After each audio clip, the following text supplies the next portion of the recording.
Yang mereka nggak sadar ya. Masa musim mereka yang menurut gue cukup bagus ini ya, masa harus berakhir gara-gara dua tonjokan yang nggak penting gitu loh. Gue menjawab pertanyaan bagaimana cara Minnesota Timberwolves untuk menang, gue bilang bahwa Anthony Edwards harus jadi Michael Jordan besok. Momentumnya udah enak banget ini, besok nggak ada Gobert, nggak ada Jaden McDaniels. Ya udah tinggal mereka gimana tuntasin pekerjaannya aja di lapangan sebenarnya. Ya, kadang-kadang Lakers kalau di game-game yang udah di atas angin gini, kadang-kadang suka kadang-kadang gitu loh.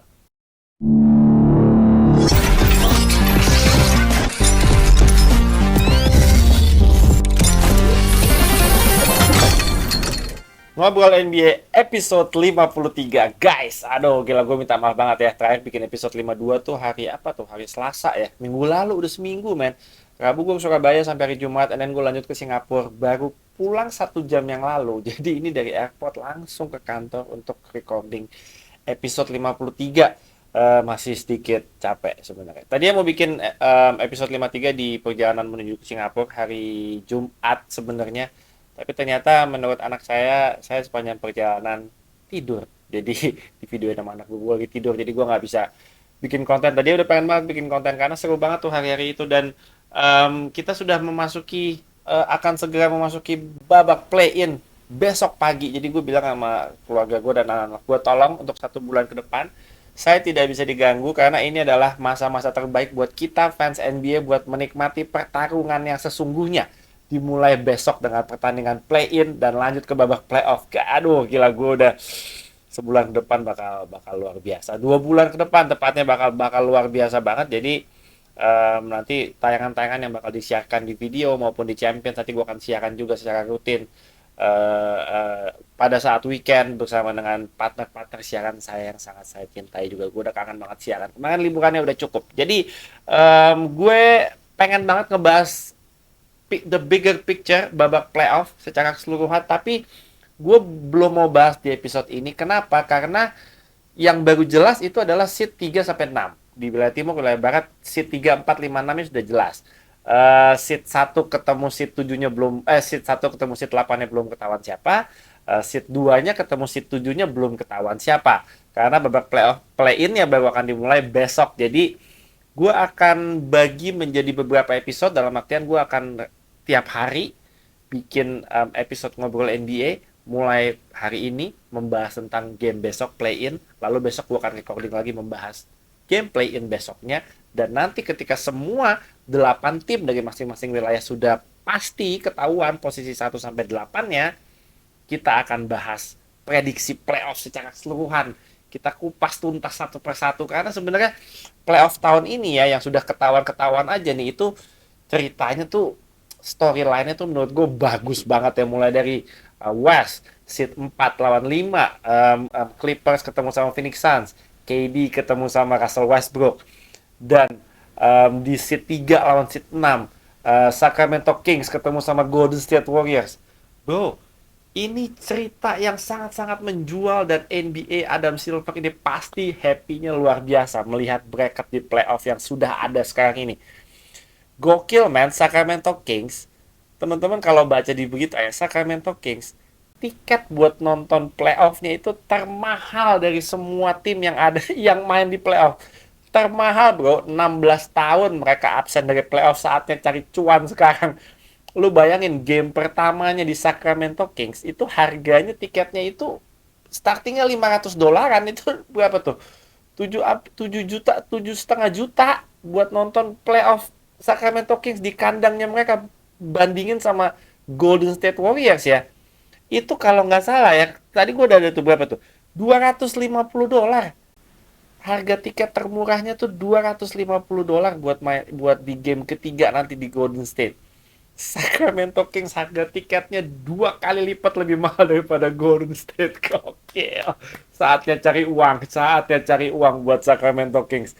Keren, tapi gue happy dengan atmosfer semua fans-fans NBA di Indonesia udah mulai kelihatan banget nih, trash talknya udah mulai seru, dan udah mulai apa ya, fans-fansnya udah mulai pada bermunculan. Setiap playoff memang selalu begitu, selalu fans-fans yang tadinya silent reader, biasa cuma memantau aja, ini udah mulai keluar-keluar, udah mulai sering ikutan berkomentar di kolom komen.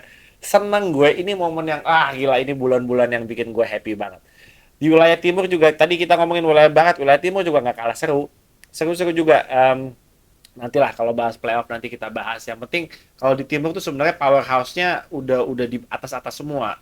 Milwaukee Bucks, Boston Celtics, the Sixers itu udah di posisi 3 teratas tuh udah apa ya? Udah powerhouse-nya ya itu ada ngumpul di posisi 3 teratas. Kalau di wilayah barat kan masih ada misalnya ada Golden State di posisi ke-6, and then ada masih ada Lakers dan lain-lain yang belakangan ini menurut gue mainnya jadi bagus banget, dan ini akan kita bahas di episode kali ini. Karena besok play-in-nya akan mempertemukan dua pertandingan yang seru-seru banget. Kalau di wilayah timur ada Miami Heat lawan Atlanta Hawks, dan di wilayah barat ada Los Angeles Lakers akan berhadapan dengan Minnesota Timberwolves. Aduh, Minnesota Timberwolves ya. Ini kalau kita flashback sedikit ke hari terakhir kemarin di NBA ya, itu sangat-sangat absurd, man. Absurdnya luar biasa. Mulai dari tim-tim yang udah nggak mainin superstarnya mereka. Let's say Memphis Grizzlies lawan OKC kemarin. Akhirnya pemain kesayangan saya Kenny Lofton Jr. yang baru aja mendapatkan kontrak dari Memphis Grizzlies kemarin, dia show off 42 points kalau nggak salah.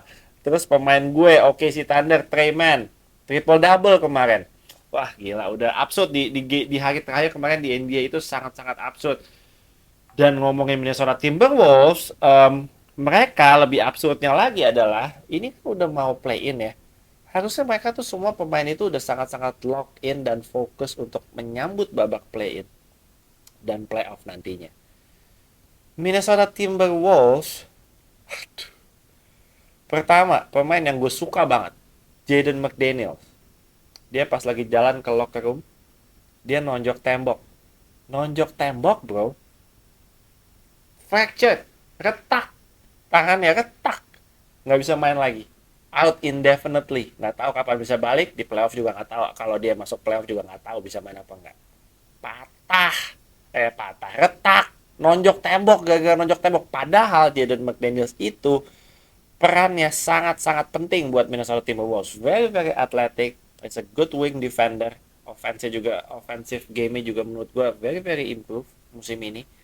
Dan yang lebih lucunya lagi, pemain Minnesota Timberwolves yang lain nih, yang baru didatangkan musim ini, yang udah dikorbanin sama Minnesota Timberwolves dengan aset segambreng demi mendatangkan pemain ini, Rudy Gobert. Dia nonjok temennya sendiri. Ampun, Rudy Gobert. Kalau tadi Jaden McDaniels nonjok tembok, masih oke lah, orang emosi nonjok tembok. Ini nonjok teammate sendiri, Kyle Anderson. Aduh ampun, Rudy Gobert ya. Teman-teman pasti udah tahu lah apa yang terjadi di di bench ketika Rudy Gobert terjadi insiden dengan Kyle Anderson. Intinya Kyle Anderson bilang, ya lu ngeblok dong Rudy.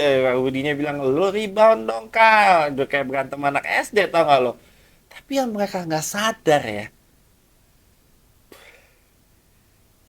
sadar ya, masa musim mereka yang menurut gue cukup bagus ini ya, masa harus berakhir gara-gara dua tonjokan yang nggak penting gitu loh. I mean come on now, lu mau ngelawan Lakers, Jaden McDaniels lu ditugasin buat jaga LeBron. Rudy Gobert, lu walaupun sering diayam-ayamin sama Anthony Davis, tapi itu tugas lu besok jaga Anthony Davis. Dan lu disuspend satu game. Terus siapa yang mau, who's gonna stop AD tomorrow? Siapa yang mau stop? Nggak ada. Nasrid juga out for the season. Kemarin apa? Pergelangan tangannya patah juga. Nasrid nggak ada. Rudy Gobert nggak ada. Sekarang Jaden McDaniels nggak ada. Terus besok Minnesota lawan Lakers mau ngapain? Mau mainin siapa, weh? Gua nggak mau menganggap Minnesota bakal tersingkir begitu aja besok. Gue rasa mereka akan tetap coba untuk fight. Cat kalau nggak salah statusnya masih questionable buat di game besok. Mudah-mudahan, tapi gue yakin dia nggak akan mau melewatkan game besok. Gue yakin dia akan main mudah-mudahan. Tapi hari terakhir kemarin benar-benar absurd, man. Benar-benar absurd. Ya gue nggak mau bahas terlalu detail karena ya udah lewat juga. Tapi tidak ada lagi yang lebih absurd daripada outfit dari Dylan Brooks di hari terakhir kemarin. Dia nggak main sih sebenarnya, tapi outfitnya dan gayanya udah bener-bener kayak pemain WWE, man. Itu bener-bener highlights of the day buat gue ya. Nggak ada yang lebih absurd daripada outfit dan gaya penampilan dari Dylan Brooks di hari terakhir kemarin. Itu bener-bener Memphis nih luar biasa, gokil nih, bener-bener pengen dibenci sama orang nih, gokil gayanya, nyentrik semua, wey. Gak apa-apa, gue senang dengan tim-tim seperti itu, saya senang.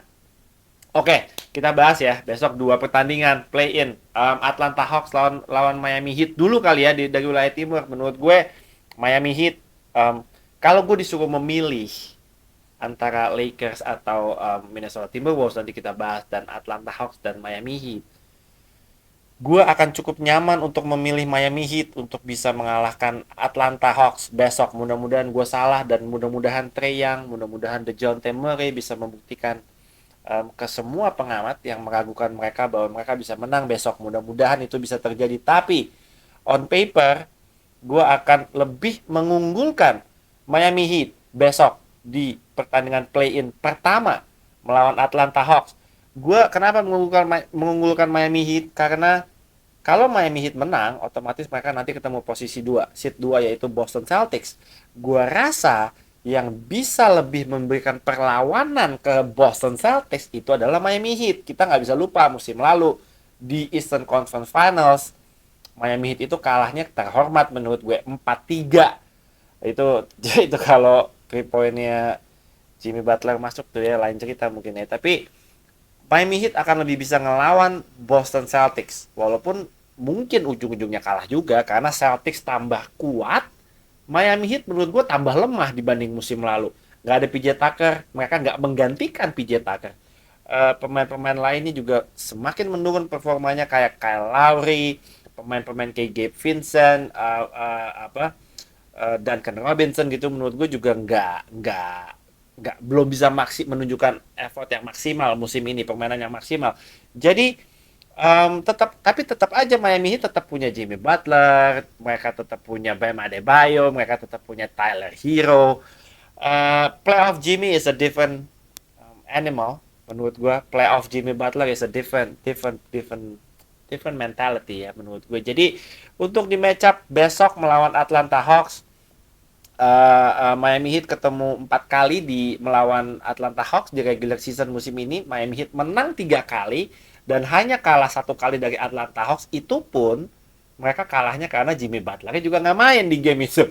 Jadi gue rasa tugas Miami Heat besok melawan Atlanta Hawks hanya mencari cara bagaimana untuk menetralisir Trae Young. Dan mereka sudah punya formulanya sebenarnya. Nggak cuma musim ini, tapi musim lalu Atlanta Hawks juga kalah 4-1 dari Miami Heat di babak playoff first round wilayah timur musim lalu. Itu juga Trae Young juga wah gila, luar biasa kesulitan lawan defense-nya pemain-pemain kayak Jimmy Butler, juga how to stop Bam Adebayo, itu juga kesulitan gitu ya Atlanta Hawks ya. Jadi gua rasa berkaca dari history dan berkaca dari performance head to head mereka pertemuan kedua tim ini musim ini, gua akan dengan nyaman mengunggulkan Miami Heat untuk bisa mengalahkan Atlanta Hawks besok.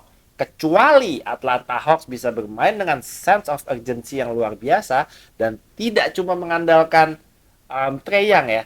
Mereka dapat DeJounte Murray, itu harus bisa dimaksimalkan besok. John Collins harus bermain dengan bagus besok. DeAndre Hunter juga, Clint Capella juga, defense-nya juga harus benar-benar bisa lock in untuk bisa meminimalisir damage dari Bam Adebayo besok ya. Jadi kita lihat pertandingan akan tetap seru menurut gue. Tapi kalau gue disuruh memilih, mungkin gue akan lebih mengunggulkan Miami Heat di pertandingan besok. Kita lihat lah ya.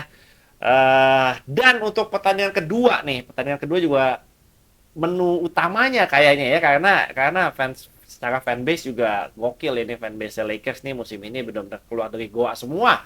Wah, ngeri. Besok pertandingan kedua antara Minnesota Timberwolves melawan Los Angeles Lakers. Tadi gue udah sempat bridging membahas tentang betapa absurdnya Minnesota Timberwolves menjelang babak play-in. Bukannya makin fokus, makin serius, ini malah main tonjok-tonjokan gak jelas. Aduh, pemain-pemain yang saya suka lagi yang gak main besok. Jaden McDaniels, I've been so high on Jaden McDaniels. Dia tuh small forward, very athletic wing, yang dari sejak awal musim gue bilang bahwa ini adalah breakout seasonnya Jaden McDaniels gitu ya. Dia nonjok tembok loh, ada. Gue nggak mau bahas lagi ya, malas bro. Minnesota Timberwolves, hey, grow up man. Musim lalu lu di playoff harusnya bisa ngalahin Memphis Grizzlies, tapi karena belum mateng ya menurut gue ya. Musim ini oke sebenarnya, tapi kenapa sih di momen-momen penting kayak gini lu malah bikin blunder dengan hal-hal yang nggak penting gitu. Gue tadi ada yang nanya di Instagram, dari fansnya Timberwolves. Dia nanya, Koirel, gimana cara kita untuk menang besok?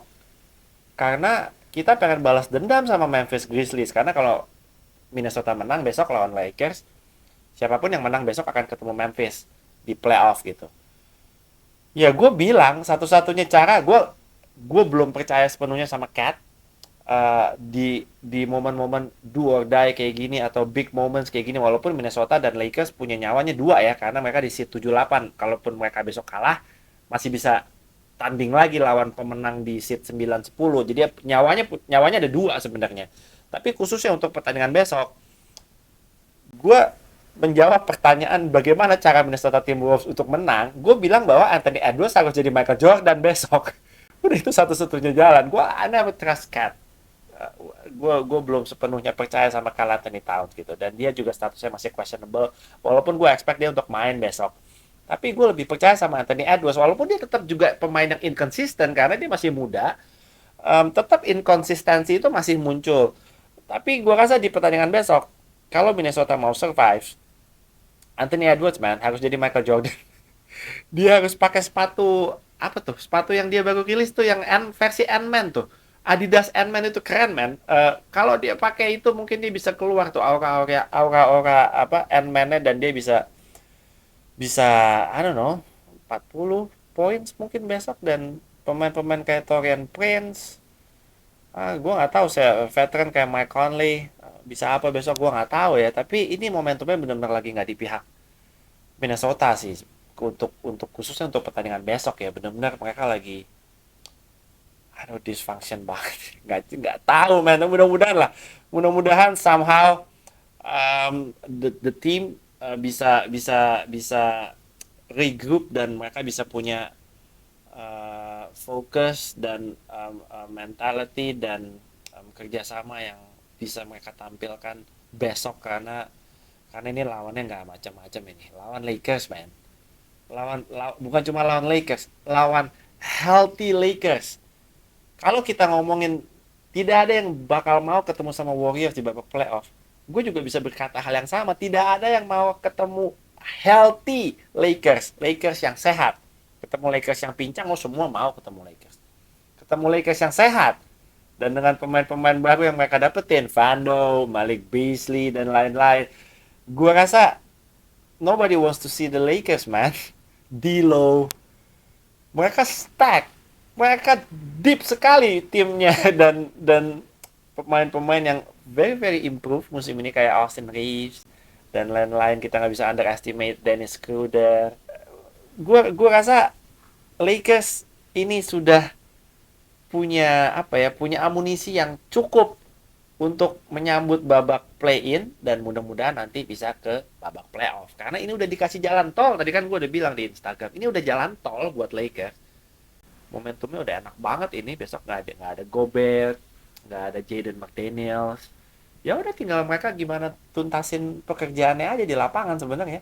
Ya, kadang-kadang Lakers kalau di game-game yang udah di atas angin gini, kadang-kadang suka kadang-kadang gitu loh. Kadang-kadang suka kadang-kadang, kadang suka bikin kesel gitu. Jadi mereka harus tuntasin ini. Karena ini momentumnya sudah ke mereka. Dewi Dewi Fortuna Dewa Basket nih udah berpihak ke mereka sebenarnya. Udah mau dikasih apa lagi? Semua udah dikasih. Mereka main di home. Sorry, maksudnya mereka main di crypto. Mereka melawan tim yang pincang gitu ya. Tinggal mereka gimana tuntasin aja di lapangan besok. Jadi kalau gue boleh memilih, Kalau gue boleh memilih, gue akan memilih Lakers. Walaupun secara head to head musim ini Lakers ketemu Minnesota kalau nggak salah 3 kali ya, 3 kali kalah 2 kali, Lakers cuma menang 1 kali. Tapi again ini berbeda, momentumnya berbeda besok gitu loh. Nggak ada Gobert, nggak ada Jaden McDaniels, itu nggak ada Nasrid juga, itu it's a big loss buat Minnesota. Gue nggak tahu mereka akan bisa menutupi itu dengan bagaimana dan dengan siapa personilnya yang bisa nutupin gitu. Tapi benar-benar momentumnya ada di pihak Lakers besok. AD musinya harusnya pesta pora besok di paint area, dan juga benar-benar harus dikasih bola di dalam, nggak usah terlalu banyak settle buat jump shots, long long shots dan lain-lain. Udah kill the Wolves from the inside gitu loh besok, karena rim protectornya udah nggak ada gitu. Gua nggak bisa melihat Lakers kalah sih besok. Tapi biasanya kalau kita terlalu nyaman untuk memilih satu tim untuk yakin pasti menang, biasanya tim lawannya itu suka bikin kejutan. Jadi gue expect Minnesota paling tidak untuk ngasih perlawanan besok. Anthony Edwards, gue berharap banyak dari lu, bro.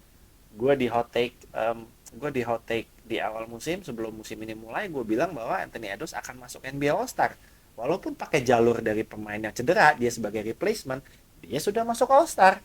Dan ini kalau Anthony Edwards mau dapetin panggung besok, bro, ini showtime besok, man. Ini box office.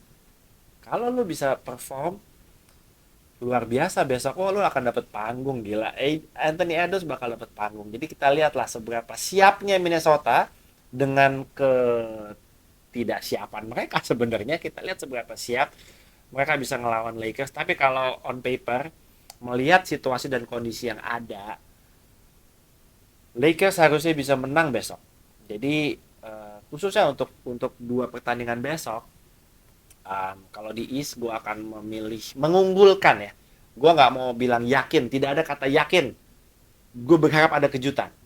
Mudah-mudahan ada kejutan, tapi di atas kertas. Gue mengunggulkan Miami Heat untuk bisa mengalahkan Atlanta Hawks besok di wilayah timur di play-in pertama. Dilanjutkan dengan play-in kedua antara Lakers dan Minnesota Timberwolves. Gue akan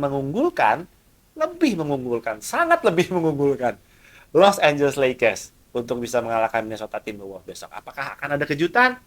Mudah-mudahan. Kalaupun tidak ada kejutan, ya sudah gitu. Nggak apa-apa. Oke, mungkin segitu aja. Dan jangan lupa nih, gue akan adain giveaway. Giveaway-nya udah mulai sebenarnya sekarang sampai dengan besok pagi sebelum game pertama mulai. Persembahan dari Authentic dan juga Video Sports. Thank you gak teman-teman semua di video dan juga Video Sports yang juga mau berpartisipasi untuk mendukung acara giveaway yang gue adakan di YouTube dan juga di Instagram. Hadiahnya ada 2 voucher video platinum untuk yang bisa nebak siapa yang bakal menang di 2 pertandingan besok. Oh iya, sebelum saya lupa, kemarin kita sempat adain giveaway juga di episode sebelumnya dengan hadiah yang sama, yaitu 2 voucher video platinum, di mana gue minta teman-teman untuk sharing momen-momen terbaik dan juga cerita-cerita yang menurut kalian berkesan sekali selama menonton NBA regular season musim ini. Gue menerima banyak sekali komen dan cerita-cerita yang menarik. Jadi susah untuk memilih, sumpah susah banget untuk memilih 2 pemenang, itu susah. Jadi again, buat yang belum menang, jangan belum beruntung, jangan berkecil hati. Nanti kita akan adain terus giveaway, nggak cuma di Instagram tapi juga di YouTube juga pasti akan kita adain giveaway. Mudah-mudahan di setiap episode kita bisa adain ya. Oke, jadi 2 pemenang yang sudah gue pilih akan gue munculkan nama dan ID YouTube-nya di layar berikut ini. Selamat buat 2 pemenang yang akan memenangkan 2 voucher video platinum. Kalian bisa message gue, nanti gue akan cantumin email gue di reply di nama-nama pemenang itu. Mudah-mudahan di episode-episode selanjutnya kita bisa terus mengadakan giveaway dengan hadiah-hadiah yang menarik. Nanti ada hadiah dari Video Sports, nanti akan ada hadiah kaos-kaos juga dari Triple Overtime Thriller juga. Guys, gila guys, gue excited banget ini besok. Gue belum ngomongin OKC ya, tapi sejujurnya saya deg-degan sekali. Tapi saya udah pasrah. Gue sudah di mode ikhlas, Kita masuk playoff aja, kita masuk play-in aja. Sebenarnya kita nggak mau masuk play-in kok, asli. Cuma Dallasnya itu mau malah belakangan malah tanking, kupret bener. Dallas malah memilih untuk tidak masuk play-in karena buat apa? Kalau mereka ada di pick um, mereka mereka lebih lebih lebih baik lebih baik untuk tidak masuk play-in karena berhubungan dengan trade-nya Kristaps Porzingis ya waktu waktu itu ya. Pick-nya mereka ada resiko untuk diambil New York Knicks nanti kalau mereka mereka pick-nya ke bawah-bawah. Jadi mereka harus bisa masuk top 10 pick supaya mereka tetap bisa mengamankan picknya mereka musim depan. Jadi ini adalah skenario terbaik buat Dallas Mavericks. Karena Dallas Mavericks yang nggak mau masuk play-in, ya oke sih saya diceburin masuk play-in. Jadi oke sih dapat spot 10 melawan New Orleans Pelicans ya di posisi 9 berat, man. Asli berat. Tapi again saya sudah di mode ikhlas. Ikhlas mode. Kalau menang nggak masalah. Yang penting pengalaman jam terbang anak-anak main dulu rasain ini loh rasanya main di play-in. I think it's a good test for them untuk bisa merasakan atmosfer dan mental, membangun mental buat menyambut musim depan. Apapun hasilnya musim ini, saya ikhlas pokoknya. Sampai sejauh ini saya udah ikhlas banget. Oke guys, gue masih belum completely tune in deh. Bener-bener masih capek, gue capek banget. Mudah-mudahan di episode berikutnya lebih bisa ngomong panjang lebar lagi, lebih bisa explore lagi apa yang mau kita bahas ya. Oke, segitu aja. Good luck buat fans-fansnya Lakers, good luck buat fans-fansnya Minnesota, good luck buat fans-fansnya Miami Heat, dan good luck buat fans-fansnya Atlanta Hawks. Besok guys, play in hari pertama. Mudah-mudahan seru ya, nggak ada yang blow out, mudah-mudahan seru, nggak ada yang aneh-aneh. Mudah-mudahan ya. Gak sabar besok pagi nih, jangan lupa ya kita nonton ya. Kita seru-seruan bareng. Kalau mau apa? Kalau mau ikutan komen-komen tuh di IG gue, di IG @authenticsID tuh besok biasa tuh yang komen rame. Mulai besok sampai dengan final nanti yang komen pasti bejibun itu setiap kali gue ngepost. Jadi ikutan keseruan komen-komen di situ, mau komennya trash talk kayak gas aja udah, pokoknya nggak ada filternya, gas aja udah, tapi jangan hate speech, jangan jangan yang menjatuhkan pakai kata-kata kotor gitu, gue nggak suka men. Sejauh ini sih so far followers gue di Instagram sih keren-keren, very very well educated, dan setiap kali komen-komennya semua selalu benar-benar bisa menjaga menjaga kedamaian lah gitu. Mudah-mudahan akan berlanjut seperti itu seterusnya. Oke guys, segitu aja ya buat episode 53 ini. Besok kita lanjut di episode 54 membahas play-in hari berikutnya karena ada OKC Pelicans, ada reuni antara Chicago Bulls, DeMar DeRozan ketemu tim lamanya Toronto Raptors, itu juga nggak kalah seru, ceritanya sangat-sangat menarik. Oke, thanks buat yang udah nonton episode 53 ini sampai selesai. Share ke teman-teman kalian, subscribe ke channel Iriel Darmawan TV karena pembahasan tentang playoff sebulan 2 bulan ke depan bakal gokil, seru banget. Oke, segitu aja ya. Gue mau istirahat dulu. Thank you guys for watching. I'll see you guys on the next episode. I'm out.